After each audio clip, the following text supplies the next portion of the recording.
The letter arrived on a Tuesday morning in late November, stamped with the official seal of the Meadowbrook Heights Homeowners Association, and I knew before opening it that my life was about to get complicated. I stood in my kitchen in Columbus, Ohio, holding my coffee mug and staring at the envelope like it might bite me. My name, Wesley Davison, was typed across the front in that impersonal font that bureaucrats love. I had moved into this neighborhood 6 months ago, thinking I had found the perfect starter home. The house was a modest 2-bedroom with a decent yard, and the price was right. What I had not counted on was the HOA being run by a woman who seemed to view homeownership as a personal affront to her authority. That woman was Patricia Henderson, though everyone called her Patty behind her back. She was 52, had that specific haircut that screamed, "I need to speak to your manager," and wore her HOA president badge like it was a Medal of Honor. I had met her exactly twice before this letter arrived, and both times she had found something to criticize about my property. First, it was the shade of brown I had painted my mailbox. Apparently, it was 2 shades too dark according to the HOA guidelines. The second time, she claimed my grass was a 1/4 inch too long. A 1/4 inch. I had measured it myself afterward just to confirm she was insane. I tore open the envelope and pulled out the letter. The first line made my blood pressure spike. "Dear Mr. Davison, it has come to the attention of the Meadowbrook Heights HOA board that you have failed to maintain the public sidewalks adjacent to your property in accordance with community standards and local ordinances." I read it 3 times. Public sidewalks. They were talking about the sidewalks that ran along the street, the ones that the city owned and maintained. Or at least, that is what I had always assumed. I kept reading. Per Section 7.3 of the HOA bylaws, all homeowners are responsible for the maintenance of public walkways within 10 feet of their property line, including but not limited to snow removal, debris clearing, and general upkeep. As we have experienced several snowfalls this season, and your adjacent sidewalks remain unshoveled, you are hereby notified that you must clear all snow and ice from these areas within 24 hours of receiving this notice. Failure to comply will result in fines of $50 per day until the violation is corrected. I set down my coffee mug harder than I intended. The problem was not that I refused to shovel snow. I had a snow blower, and I used it regularly on my driveway and the walkway to my front door. The problem was that the sidewalks they were referring to did not just run along my property. They ran along the entire street, past 6 other houses, around the corner, and all the way to the community park entrance. We were talking about nearly a 1/4 mile of sidewalk. I grabbed my phone and called my neighbor, Tom Richardson. Tom had lived in the neighborhood for 15 years and had warned me about the HOA when I moved in, but I had brushed it off. I was about to learn that I should have listened. "Tom, did you get a letter from the HOA about shoveling sidewalks?" I asked when he picked up. "Oh, you got one too?" Tom laughed, but it was not a happy sound. "Yeah, I got mine yesterday. Patty is on a rampage." Apparently, someone complained about the sidewalks not being clear, and she decided to make it everyone's problem. But it is the city's responsibility to clear public sidewalks, is not it? "You would think so," Tom said. But when the neighborhood was developed, the builder made some agreement with the city. Basically, the HOA agreed to maintain certain public areas in exchange for some tax benefits. That includes the sidewalks. The HOA then pushes that responsibility down to individual homeowners through the bylaws. So I am supposed to shovel a 1/4 mile of sidewalk by myself? No, Tom said quickly. Just the section in front of your house. Maybe 50 feet or so, But here is the thing, Wesley. Patty does not always interpret the bylaws the same way as everyone else. You might want to check exactly what she thinks you are responsible for before you do anything. I thanked Tom and hung up, my mind already racing. I pulled out the folder I had received when I closed on the house. Buried in there somewhere was a copy of the HOA bylaws. It took me 20 minutes to find it, and another 10 to locate section 7.3. The language was deliberately vague. Adjacent public walkways could mean anything from the section directly in front of my house to the entire street. There was no specific measurement given, no clear boundary defined. It was the kind of legal language that could be interpreted however someone in power wanted to interpret it. I decided to be proactive. I bundled up, grabbed my snow shovel, and went outside to clear the sidewalk directly in front of my house. It was cold, about 25 degrees, and the snow was that heavy, wet kind that makes your back ache after the first 10 minutes. I worked for an hour, clearing a neat path about 60 feet long from the edge of my property to the other edge. It looked good when I finished, and I felt satisfied that I had complied with any reasonable interpretation of the rules. That satisfaction lasted exactly 2 days. The next letter arrived on Thursday. This time, Patty had not bothered with the mail. She had walked up to my door and taped it there herself, along with a bright orange violation sticker. Mr. Davison, your compliance with the snow removal notice was insufficient. The sidewalk maintenance requirement extends to all public walkways within the Meadowbrook Heights community that are adjacent to your property boundaries. This includes the walkways leading to the community park entrance. You have 24 hours to complete this work or fines will begin accruing immediately. I stood on my porch, reading the letter 3 times, feeling my anger build with each pass. She wanted me to shovel the entire stretch to the park entrance. That was not 60 feet. That was at least 1,000 feet, possibly more. I walked the route that evening, measuring it with my phone's GPS, 1,200 feet, nearly a quarter mile, and my property only touched about 60 feet of it. I called Tom again. She cannot be serious. Oh, she is serious, Tom said. Look, Wesley, I have lived here long enough to know how this works. Patty gets an idea in her head and she will twist the rules until they say what she wants them to say. Your property is the corner lot, right? That is why she is targeting you. In her mind, the corner lot owner should maintain all the sidewalks on both streets. That is insane. It is Patty, Tom said, as if that explained everything. I spent that night reading through the bylaws again, this time with a highlighter and notebook. I documented every relevant section, every vague phrase, every possible interpretation. By midnight, I had a pretty solid understanding of the situation. The bylaws did require homeowners to maintain adjacent sidewalks, but the term adjacent was not defined. In legal terms, adjacent typically meant next to or adjoining, which would limit my responsibility to the section directly touching my property. However, the bylaws also included that phrase about within the community, which Patty was using to expand the definition to include basically whatever she wanted. Friday morning, I decided to fight back. I drafted a letter to the HOA board, citing the specific sections of the bylaws, providing my own interpretation with legal precedent, and requesting a formal hearing to dispute the violation. I also made it clear that I had already cleared the section of sidewalk directly adjacent to my property, and that I considered my obligations fulfilled. I hand-delivered the letter to Patty's house. She lived 3 streets over in a massive colonial that had to be worth twice what my house cost. Her yard was immaculate, her decorations were perfectly arranged, and her driveway was heated so she never had to shovel it.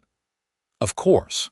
She opened the door wearing a purple velour tracksuit and holding a glass of white wine, even though it was 10 in the morning. "Mr. Davison," she said, her voice dripping with false sweetness, "to what do I owe the pleasure?" "I am disputing the violation notice," I said, handing her the letter. "I have complied with a reasonable interpretation of the bylaws and I am requesting a formal hearing." She did not even look at the letter. "The bylaws are quite clear, Mr. Davison. You are responsible for the sidewalks adjacent to your property. That includes the sections leading to the park." "Adjacent means directly touching my property line," I said, "not everything on the same street." "I disagree," she said simply. "The violation stands. You now have approximately 12 hours before fines begin accruing. I suggest you get to work." She closed the door in my face. I stood there for a moment, breathing deeply and trying not to lose my temper. Then I pulled out my phone and called a lawyer. His name was Marcus Reid, and he specialized in property law. I had found him through a quick Google search and a desperate hope that someone could help me make sense of this situation. He agreed to meet me that afternoon. Marcus's office was in downtown Columbus, in one of those renovated brick buildings that tried to look historic and modern at the same time. He was younger than I expected, maybe 35, with sharp eyes and a firm handshake. "Tell me everything," he said, gesturing to a chair. I did. I explained the letters, the vague bylaws, Patty's interpretation, and the 1,000 feet of sidewalk she expected me to clear. I showed him all my documentation, including photos of the section I had already shoveled. Marcus listened carefully, taking notes. When I finished, he leaned back in his chair and tapped his pen against his desk. "Okay," he said. "First, the good news. You are absolutely right about the interpretation of adjacent. In every legal context I can think of, adjacent means immediately touching or adjoining. She cannot force you to maintain sidewalk that does not directly touch your property line. The bad news is that HOAs have a lot of power, and if their bylaws are not clearly written, they can often get away with aggressive interpretations until someone challenges them in court. So, what do I do?" "You have two options," Marcus said. "Option 1, you comply under protest and then sue the HOA to recover your costs and challenge the bylaw. That is expensive and time-consuming. Option 2, you refuse to comply, let them fine you, and then challenge both the violation and the fines in court. That is also expensive and time-consuming, but you would not be doing the work." "There has to be a third option," I said. Marcus smiled. "There is, but it is creative and it might make you some enemies." "I am listening." "You comply with their demand," he said, "but you bill them for it. If they insist that you are responsible for maintaining a quarter-mile of public sidewalk, then you are essentially providing a service to the community. Services get compensated. You invoice the HOA at commercial rates for snow removal, with all the appropriate charges for labor, equipment, and time. When they refuse to pay, you file a lien against the HOA. I felt a smile spreading across my face. "Can I actually do that?" "Absolutely," Marcus said. "If they are claiming you have an obligation to provide this service, then they cannot also claim you have to do it for free. You can document your hours, calculate a fair commercial rate, and invoice them. If they do not pay, you can file a mechanic's lien against the HOA's assets. It will force them to either pay you, negotiate, or take you to court, at which point a judge will have to rule on whether their interpretation of the bylaws is reasonable." "What is a fair commercial rate for snow removal?" "I would say $75 to $100 per hour, plus equipment fees. Maybe more, depending on the size of the job. You should call a few commercial snow removal companies and get quotes for the same work. Use those as your baseline." I left Marcus's office feeling better than I had in days. I spent the rest of Friday afternoon calling snow removal companies in Columbus. I explained the situation, described the work, and asked for estimates. The quotes ranged from $800 to $1,200 for a one-time clearing of that much sidewalk. Most of them charged around $90 per hour, plus equipment fees. Armed with that information, I went home and got to work. But this time, I documented everything. I took photos before I started. I noted the time I began. I used my snow blower for the long stretches and my shovel for the detail work. I took breaks and documented those too. I photographed the finished work. When I was done, it had taken me 6 hours. The sidewalk from my property line all the way to the park entrance was clear, perfectly shoveled, better than anything the city would have done. That evening, I sat down at my computer and created an invoice. Wesley Davison Snow Removal Services. Client, Meadowbrook Heights HOA. Service, complete sidewalk clearing per HOA directive, 1,200 linear feet. Labor, 6 hours at $90 per hour, $540.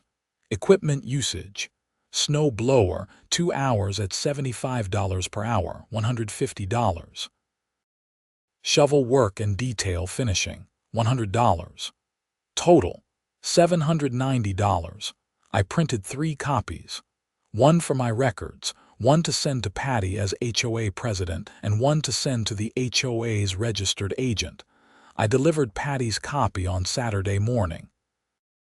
This time, I left it in her mailbox with a note.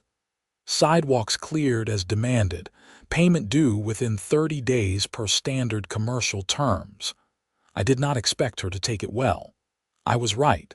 Sunday afternoon, my phone rang. I did not recognize the number, but I answered anyway. Mr. Davison, this is Patricia Henderson. Her voice was tight with barely controlled fury. I received your invoice. Good, I said calmly. I accept checks or electronic payment. This is absolutely ridiculous, she said. You cannot bill the HOA for complying with your obligations. Actually, I can, I said. You demanded I clear sidewalk that extends far beyond my property boundaries. That is not maintenance of my own property. That is providing a service to the community. Services are compensated.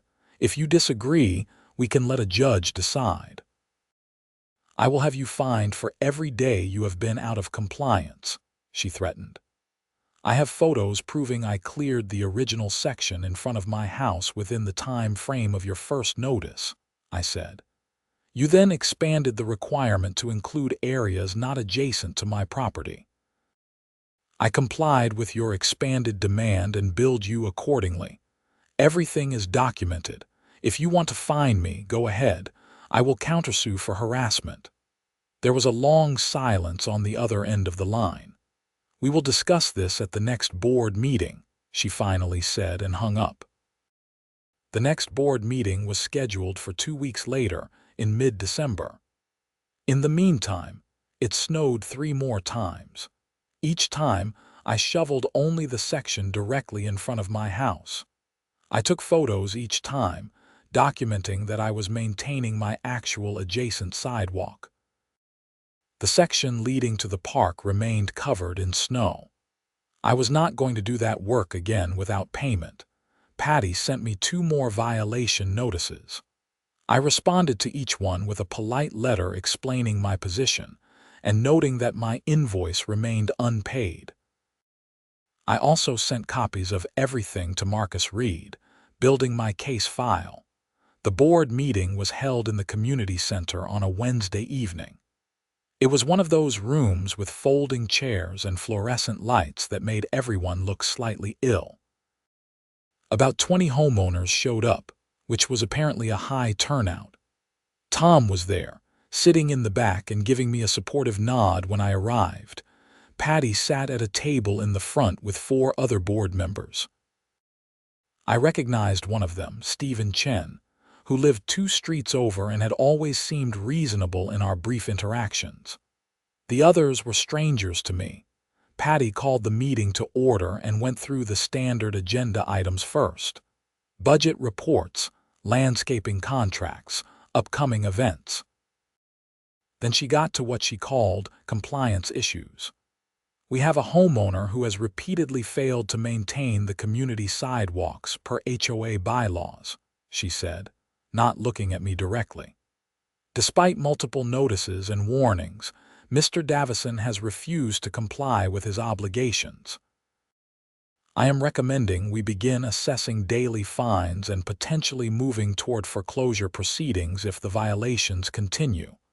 I raised my hand. I would like to respond to that. Patty's expression could have curdled milk. "This is not a debate, Mr. Davison. The board will make its decision." "Actually," Stephen Chen interrupted, "if the homeowner wants to address the board about a violation, he has that right under the bylaws. Section 12.4. Patty looked like she had bitten into a lemon, but she gestured for me to come forward. I stood up and walked to the front, carrying my folder of documentation. I had rehearsed this speech, but my heart was still pounding. "I have complied with every reasonable interpretation of the HOA bylaws," I began. "I have maintained the sidewalk directly adjacent to my property. I have photos documenting this. However, Ms. Henderson has demanded that I maintain nearly a quarter-mile of public sidewalk, the vast majority of which does not touch my property at all. This is not what the bylaws require." The term adjacent has a specific legal meaning, which is directly touching or adjoining. When she insisted I clear this additional sidewalk, I did so, but I also billed the HOA for my time at standard commercial rates. This is fair and legal. If the HOA wants me to provide snow removal services for community property, then I am entitled to compensation. I placed copies of my invoice, the photos, the timeline of events, and the quotes from commercial snow removal companies on the table in front of the board members. "I am not trying to be difficult," I continued. "I am trying to follow the rules as they are written, not as one person interprets them. I am happy to maintain my actual adjacent sidewalk, but I will not provide free labor for community maintenance that extends far beyond my property boundaries." There was murmuring in the crowd. I could see some people nodding. Patty stood up. "This is completely out of line. The bylaws clearly state that homeowners are responsible for adjacent public walkways. Mr. Davison's property is on the corner, which means his adjacent walkways include both street frontages and the connection to the park." "Show me where it says that in writing," I challenged. "Show me the specific section that defines adjacent to include property I do not touch." Patty fumbled with her copy of the bylaws. Stephen Chen was already flipping through his. After a moment, Stephen looked up. "I cannot find a definition of adjacent anywhere in the bylaws," he said. "And the section about sidewalk maintenance does not specify corner lots having additional responsibilities." "It is implied," Patty insisted. "I do not think we can enforce violations based on implications," Stephen said. "If the bylaw does not clearly state the requirement, we cannot fine someone for not following it." Another board member, a woman I did not know, spoke up. "I think Mr. Davison makes a fair point. If we are asking him to maintain sidewalk beyond his immediate property, we should compensate him. Or we should hire a company to do it for the whole community." "We do not have the budget for that," Patty snapped. "Then maybe we should not be demanding homeowners do it for free," Stephen said. The discussion continued for another 20 minutes. The board members debated the interpretation of the bylaws, the fairness of expecting one homeowner to maintain a quarter-mile of sidewalk, and the implications of my invoice. Patty fought hard, but I could see she was losing support. Finally, Stephen called for a vote on whether to uphold the violation and assess fines. The vote was 3-2 against Patty. The violation was dismissed. I felt a wave of relief wash over me, but I was not done yet. "What about my invoice?" I asked. "I performed the work she demanded." "I am entitled to payment." Patty actually laughed. "We are not paying that ridiculous invoice." "Then I will file a lien against the HOA," I said calmly. "You cannot do that," she said. "Actually, I can," I said. "I provided labor and materials at your direction." When a client refuses to pay for services rendered, I have the legal right to file a mechanic's lien. My attorney has already prepared the paperwork. Stephen looked at me with something like respect. "You really are not messing around." "No, I am not," I said. "I will give the HOA 30 days from the invoice date to pay. After that, I file." The meeting ended shortly after that. Several homeowners came up to me afterward to shake my hand and tell me they were glad someone was finally standing up to Patty. Tom clapped me on the shoulder and said he wished he had thought of this years ago. Patty stormed out without speaking to anyone. The 30 days passed with no payment. I checked my mailbox every day, hoping maybe the HOA would send a check and we could all move on. Nothing came. On day 31, I went back to Marcus Reed's office with all my documentation. "They did not pay," I said. "Then we file," Marcus said simply. "Filing a mechanic's lien is more complicated than I had expected." Marcus had to prepare a detailed statement of account, including all the work performed, the dates, the hours, and the charges. We had to include copies of the invoice, proof that it had been delivered, and documentation of the work itself. All of this had to be filed with the Franklin County Recorder's Office and served on the HOA's registered agent. It took about a week to get everything prepared and filed. When it was done, Marcus called me with the news. "The lien is recorded," he said. "It is public record now. Anyone searching the HOA's title will see it. If they try to borrow money, refinance anything, or conduct any significant financial transactions, this lien will come up." What happens now? Now they have to respond. They can pay the lien, negotiate a settlement, or challenge it in court. Given what you have told me about Patty, I am guessing they will fight. Marcus was right. 2 weeks later, I received a letter from a law firm representing the Meadowbrook Heights HOA. They were challenging the lien and demanding I remove it immediately. The letter was full of aggressive legal language about frivolous claims and potential countersuits. I forwarded it to Marcus. He called me that afternoon, and I could hear the amusement in his voice. "They hired Davison and Reynolds," he said. "That is a decent firm. This is going to cost the HOA a lot more in legal fees than your invoice was for." So, what do? We respond and prepare for court. They are claiming the lien is invalid because you had a legal obligation to do the work for free. We are arguing that their interpretation of the bylaws is unreasonable and that you are entitled to compensation for work performed at their direction. This will likely end up in front of a judge. The case moved slowly through the court system. We filed our response in January. The HOA filed a motion to dismiss in February. We opposed the motion. The judge scheduled a hearing for April. In the meantime, word of the lawsuit spread through the neighborhood. I became something of a local celebrity, the guy who was suing the HOA. Some people thought I was a hero. Others thought I was causing trouble over nothing. Patty refused to even look at me when we passed on the street. The hearing in April was held in the Franklin County Courthouse. It was not a full trial, just a preliminary hearing to determine whether my lien was valid enough to proceed to trial or whether it should be dismissed, as the HOA was requesting. Marcus and I arrived early. The HOA was represented by a lawyer named Jennifer Harris, a sharp-dressed woman in her 40s who looked like she ate small claims plaintiffs for breakfast.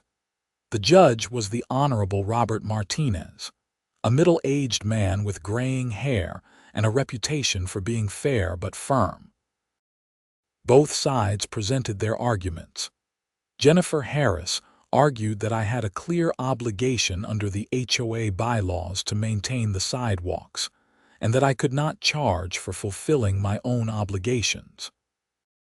Marcus argued that the bylaws were ambiguous, that the HOA had expanded my obligations beyond any reasonable interpretation, and that I was entitled to compensation for work performed at their direction. Judge Martinez asked a lot of questions. He wanted to see the specific bylaw language. He wanted to see proof that Patty had demanded I clear the extended sidewalk. He wanted to see the commercial rate comparisons. Marcus had everything prepared. At one point, the judge asked Jennifer Harris directly, "Counselor, does the HOA bylaw specifically define the term adjacent as it relates to sidewalk maintenance?" "No, Your Honor, but the term is understood to mean the areas near the property." "How near?" the judge asked. 10 feet. 100 feet. A quarter mile. If the bylaw does not define it, how is a homeowner supposed to know what is required? Jennifer did not have a great answer for that. The judge took the matter under advisement and said he would issue a written ruling within 30 days. Marcus and I left feeling cautiously optimistic. The ruling came down in early May. Judge Martinez denied the HOA's motion to dismiss. In his written opinion, he stated that the HOA bylaws were ambiguous regarding the scope of sidewalk maintenance responsibilities, and that a reasonable person could interpret adjacent to mean only the sections directly touching their property. He further noted that if the HOA insisted on a broader interpretation, they could not require homeowners to provide free labor for community maintenance. My lien would stand, and the case would proceed to trial if the parties could not reach a settlement. I got the news from Marcus over the phone.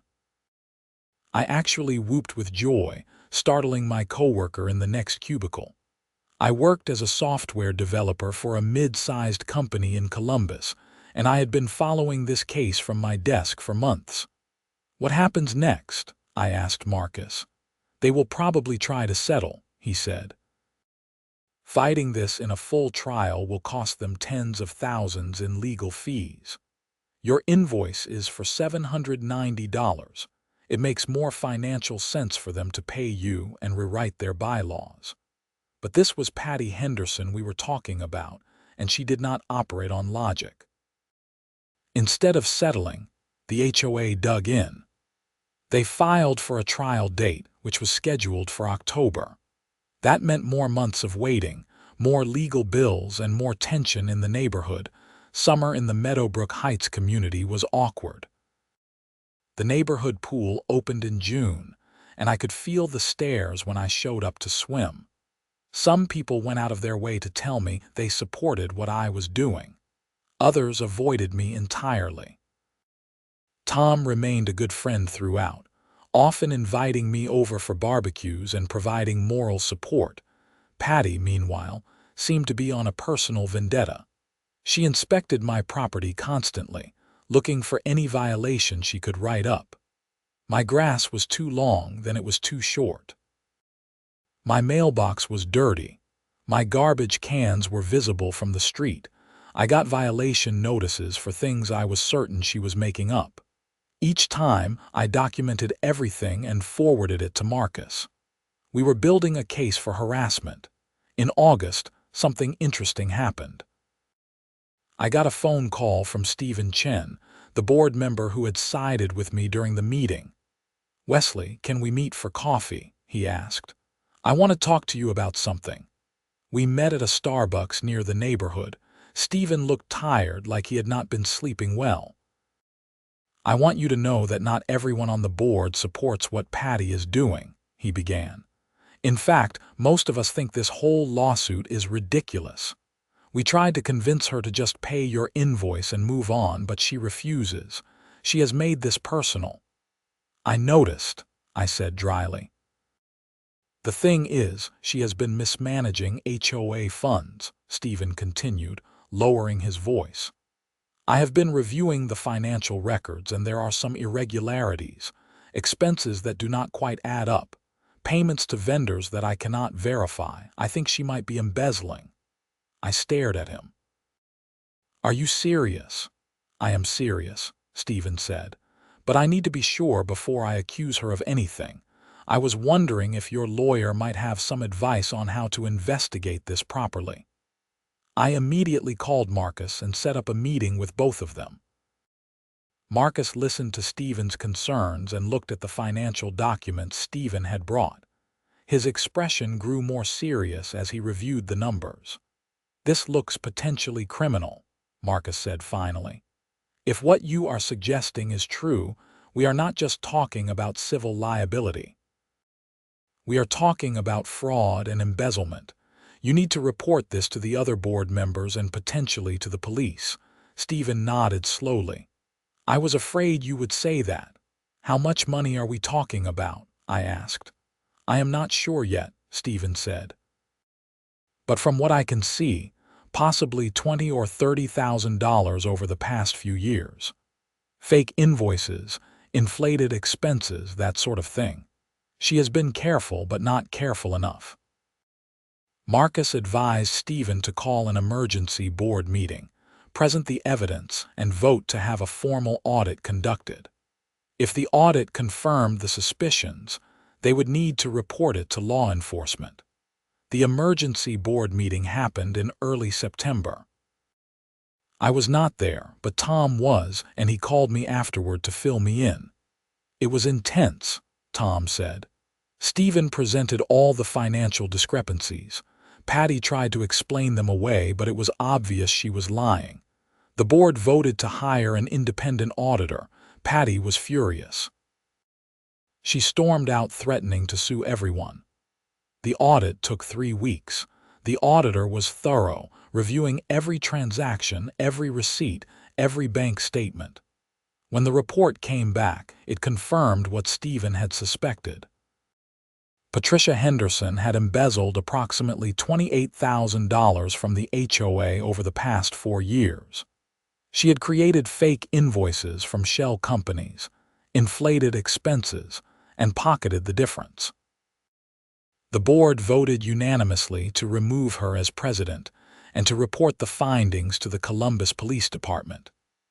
In early October, 2 weeks before our trial date, Patty was arrested for embezzlement and fraud.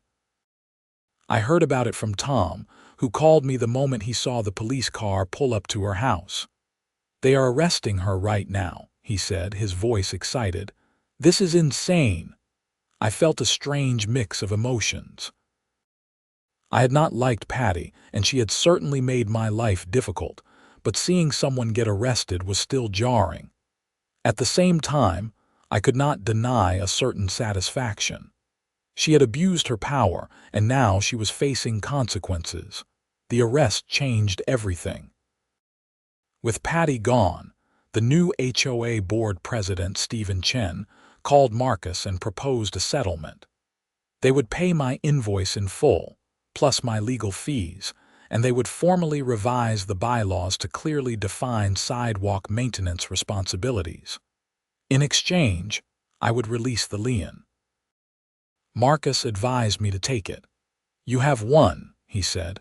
"You will get paid, the bylaws will be fixed, and you will not have to go through a trial. This is a good outcome." I agreed. We signed the settlement agreement in late October. The HOA paid me $790 for the original invoice, plus $5,000 for my legal fees. The lien was released. More importantly, the bylaws were amended to specify that adjacent meant only the section of sidewalk directly touching a homeowner's property line, typically defined as the frontage of their lot. No more ambiguity. No more absurd interpretations. Patty's criminal case moved forward separately. She was charged with multiple counts of embezzlement and fraud. I followed the case in the local news. She pleaded guilty in February of the following year and was sentenced to 2 years in prison, with an order to pay full restitution to the HOA. Life in Meadowbrook Heights returned to something resembling normal. Stephen Chen proved to be a fair and reasonable HOA president. He focused on the actual needs of the community rather than on power trips and petty violations. The neighborhood pool was maintained, the common areas were kept clean, and people actually started attending board meetings because they were productive rather than contentious. I became known as the guy who had stood up to the HOA and won. Occasionally, new homeowners would move in and someone would tell them the story. Some of them would come to me for advice when they got their first violation notice. I always told them the same thing: document everything, know your rights, and do not be afraid to push back when something does not make sense. Tom and I remained good friends. We often joked about the whole saga over beers on his back deck. He said I had done what he had been too afraid to do for years, and that the neighborhood was better for it. As for me, I learned some valuable lessons from the whole experience. I learned that HOAs can be both helpful and harmful, depending on who is running them. I learned that standing up for yourself is worth it, even when it is stressful and expensive. I learned that vague rules are dangerous because they can be twisted by people in power. And I learned that sometimes the best way to fight an unreasonable demand is not to refuse, but to comply in a way that exposes the absurdity of the demand itself. The sidewalks in Meadowbrook Heights were now maintained by a professional snow removal company hired by the HOA, paid for through our annual dues. It was more efficient, more reliable, and no one had to argue about whose responsibility it was. The company cleared all the sidewalks after every snowfall, and everyone was happy with the arrangement. I still lived in my modest 2-bedroom house with the decent yard. My mailbox was painted the approved shade of brown, and I kept my grass at exactly the right length. But I did not do these things out of fear of violations anymore. I did them because they were reasonable standards that kept the neighborhood looking nice. The difference was important. On a cold December evening, almost exactly 2 years after that first letter had arrived, I stood in my kitchen holding a cup of coffee and looking out at the snow-covered street. The sidewalks were clear, maintained by professionals. The neighborhood was peaceful. And I had a story that I would tell for years to come. About the time the HOA demanded I shovel their sidewalks for free, and I billed them commercial rates and filed a lien. It was a story about standing up for yourself, about knowing your rights, and about the importance of clear rules and fair enforcement. It was a story about how one person with determination and good documentation could challenge an abusive system and win. And it was a story that ended with justice served, both in the civil case I fought and in the criminal case that exposed real corruption. I took a sip of my coffee and smiled. Life was good in Meadowbrook Heights these days. The HOA was well run. The community was thriving, and I had learned that sometimes the best defense against unreasonable demands is to meet them head-on with logic, documentation, and a willingness to fight for what is right. The next morning, I received a thank-you card in the mail from an elderly couple who lived down the street. They had written a short note thanking me for standing up to Patty and making the neighborhood better for everyone. It was signed by Albert and Rose Morrison, and they had included a gift card to the local coffee shop. I had never met them before, but the gesture touched me. It reminded me that my fight had not just been about $790 or even about proving a point. It had been about establishing fair treatment for everyone in the community. Patty had been abusing her power for years, targeting different homeowners with unreasonable demands and petty violations. By standing up to her, I had inadvertently freed the entire neighborhood from her tyranny. I decided to stop by the Morrisons' house to thank them in person. Rose answered the door, a small woman in her 70s with kind eyes and a warm smile. "You must be Wesley," she said, opening the door wide. "Please come in." I stepped into their cozy living room. Albert was sitting in a recliner, a blanket over his lap. He waved me over. "We wanted to thank you properly," Rose said, gesturing for me to sit. "Patty made our lives miserable for years. She fined us once because our porch light was the wrong color temperature. Can you imagine? We are so glad someone finally stood up to her." We talked for over an hour. They told me stories of other homeowners who had been targeted by Patty, people who had paid thousands of dollars in fines rather than fight back. Some had even sold their homes and moved away because they could not deal with the constant harassment. The more I heard, the more I realized how toxic the situation had been. "You did a good thing," Albert said as I was leaving. "Do not let anyone tell you otherwise." Those words stayed with me. In the weeks and months that followed, I heard more stories. Tom introduced me to other neighbors who shared their own experiences with Patty's reign. There was the young couple who had been fined for having their trash cans visible 15 minutes before the pickup window opened. There was the single mother who had been threatened with foreclosure because her son's basketball hoop was 6 inches over the height limit. There was the retired teacher who had been cited for having the wrong shade of flowers in her garden. Each story reinforced the same truth. Patty had not been enforcing rules for the good of the community. She had been using her power to bully and control people. And the embezzlement we had discovered was just the financial manifestation of that deeper corruption. By the spring, Stephen Chen had implemented several reforms as HOA president. He created a clear appeals process for violations, established a committee to review and clarify ambiguous bylaws, and implemented financial transparency measures. Every homeowner now received quarterly financial reports showing exactly how their dues were being spent. Board meetings were recorded and posted online for anyone who could not attend in person. The changes were dramatic. Attendance at board meetings tripled. Homeowners felt empowered to participate in community decisions. And the number of violation notices dropped by over 70% because the new board focused on real issues rather than petty power plays. I was asked to join the board myself, but I declined. I had no interest in HOA politics. I just wanted to live my life, do my work, and enjoy my home in peace. But I did volunteer to serve on the Bylaws Review Committee, helping to rewrite unclear sections and ensure that future homeowners would not face the same ambiguous rules that had caused my problems. The work was tedious but important. We went through the entire document line by line, identifying vague language, contradictory requirements, and outdated provisions. We researched how other HOAs handled similar issues.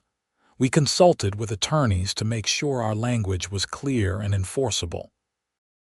It took us 6 months, but when we were done, Meadowbrook Heights had a set of bylaws that were fair, clear, and reasonable. The revised bylaws were presented to the community for a vote in November. They passed with over 90% approval. It felt like a real victory, the kind that would last beyond my own situation and benefit everyone who lived in the neighborhood now and in the future. Meanwhile, Patty's criminal case concluded. She served her time and was released after 18 months for good behavior. I heard through the neighborhood grapevine that she had moved to another state to live with relatives, too ashamed to return to Meadowbrook Heights. I never saw her again. The civil settlement money I received covered all my legal expenses with a little left over. I used the extra to buy a new snow blower, a better model with heated handles and a wider clearing path. It seemed fitting somehow, a tangible reminder of the whole saga. Winter came again, and with it more snow. But this time, when the white flakes started falling, I just smiled and cleared my own driveway and the 60 feet of sidewalk directly in front of my house. The rest was handled by the professional service, and I did not have to worry about violation notices or absurd demands. Tom and I stood in his driveway one evening watching the plow service clear the streets. He shook his head and laughed. "You know, when you first moved in, I never would have guessed you would be the one to take down Patty Henderson." "I did not take her down," I said. "She took herself down. I just refused to be bullied." "That's more than most people do," Tom replied. "That's more than I did for 15 years. We went inside to warm up and Tom poured us each a glass of whiskey. We toasted to fair HOAs, clear bylaws, and the importance of standing up for yourself. It was a good evening, the kind where you feel like things have worked out the way they should. As the months passed, I found myself becoming a resource for other homeowners dealing with HOA issues, not just in Meadowbrook Heights but in other neighborhoods too. Word had spread through local social media groups about my case. People would reach out to me with questions about their own situations. I always gave the same advice. Document everything, know your rights, consult a lawyer when necessary, and do not be afraid to fight back against unreasonable demands. Some of those conversations led to real change in other neighborhoods. I heard from a homeowner in a suburb of Cincinnati who used my story as inspiration to challenge his HOA's interpretation of parking rules. He won. Another homeowner in Cleveland successfully fought a fine for having solar panels, even though the HOA bylaws had no prohibition against them. These stories reminded me that the problem was not unique to my neighborhood or even to Columbus. HOA overreach was happening everywhere, and people needed to know they had options. I also learned that my case had become something of a teaching example in local law schools. Marcus told me that he had been invited to speak to a property law class at Ohio State University about the case, using it to illustrate issues of contract interpretation, Lien law, and HOA governance. I was oddly proud of that, knowing that future lawyers would learn from what I had been through. My life settled into a comfortable rhythm. Work was going well. I had been promoted to senior developer and was leading a team on a new project. My house remained a source of pride and comfort, no longer a source of stress and conflict. I dated occasionally, though nothing serious developed. I was content with where I was. The 3rd anniversary of the initial sidewalk letter arrived. I had kept that letter, along with all the other documentation from the case, in a file in my home office. Sometimes I would look through it, remembering the stress and the uncertainty, but also remembering the satisfaction of standing up for myself and winning. On that anniversary, I decided to write an article about my experience. I had been thinking about it for a while, but I had not been sure what I wanted to say. Now, with the perspective of time and distance, I felt ready. I published the article on a local news blog that covered homeownership issues. It was titled "How I Fought My HOA and Won," a cautionary tale about vague bylaws and abuse of power. In it, I told the whole story, from that first letter to the final settlement, including the discovery of embezzlement and Patty's arrest. I focused on the lessons I had learned and the advice I would give to others in similar situations. The article went viral locally, then got picked up by some national homeownership websites. Within a week, it had been shared thousands of times and generated hundreds of comments. Most were supportive, sharing similar stories of HOA overreach. Some were critical, saying I had made a big deal out of nothing and that I should have just shoveled the sidewalk. I expected that. Not everyone would understand or agree with my position, and that was okay. The article also caught the attention of a documentary filmmaker who was working on a project about HOAs in America. She reached out to me asking if I would be willing to be interviewed. I agreed, and a few weeks later, a small crew showed up at my house to film. The interview lasted 3 hours. We talked about everything: my initial experience, the legal battle, the discovery of embezzlement, and the larger issues of HOA governance and homeowner rights. The filmmaker, whose name was Lauren Ellis, was passionate about the subject. She told me she had her own HOA horror stories from when she lived in Arizona, which was what inspired her documentary. "These organizations have so much power over people's lives," Lauren said between takes, "but there is very little oversight and very little accountability. Your story illustrates both the potential for abuse and the possibility of fighting back successfully. That is why it matters." The documentary, titled Governed: The Hidden Power of Homeowner Associations, premiered at a film festival the following year. My segment was featured prominently, along with stories from other homeowners across the country. The film was well received and sparked conversations about HOA reform at both local and state levels. In Ohio, a state legislator introduced a bill that would require HOAs to provide clear definitions of all enforcement standards and establish an independent appeals process for violations. The bill cited my case specifically in its supporting documentation.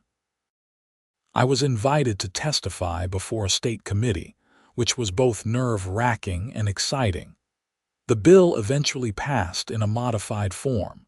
It was not everything advocates wanted, but it was a step in the right direction.